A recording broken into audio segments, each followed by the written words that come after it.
জানেন কি শরীর ত্যাগের পর আত্মা কোথায় যায়?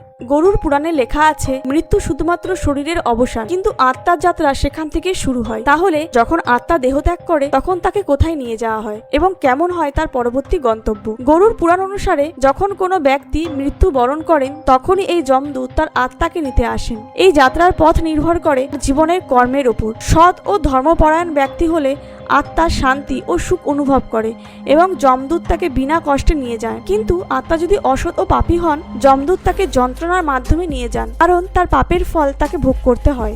মৃত্যুর পর 24 ঘন্টার জন্য আত্মাকে তার পাপ ও পুণ্যের হিসাব দেখানো হয়। এরপর আত্মাকে পরিবারের বাড়িতে ফিরিয়ে আনা হয়, যেখানে সে আরো 13 দিন অবস্থান করে। এই সময় আত্মাকে পরিবারের কার্যকলাপ দেখতে হয়। এই পরিবারের লোকেরা যদি ভালোভাবে সংস্কার করে তাহলে আত্মা শান্তি পায়। 13 দিনের পর যমদূত আত্মাকে যমলোকের দিকে নিয়ে যায় এবং তখন তাকে 3টি পথের মধ্যে একটিতে পাঠানো হয়: অচির মার্গ, ধূম মার্গ এবং উৎপত্তি বা বিনাশ মার্গ। যেই আত্মা জীবিতকালে মহান কর্ম করেছেন তাদেরকে দেবলোক ও মোক্ষের দিকে নিয়ে যাওয়ার জন্য অচির মার্গ দেওয়া হয়। অন্যদিকে সাধারণ ন্যায়পরায়ণ আত্মারা পিতৃলোক বা পূর্বপুরুষদের জগতে চলে যান ধূম মার্গের মাধ্যমে, এবং উৎপত্তি বিনাশ মার্গে পাপী আত্মারা যন্ত্রণাদায়ক নরকে পৌঁছায়, যেখানে তাদের কর্মফল ভোগ করতে হয়।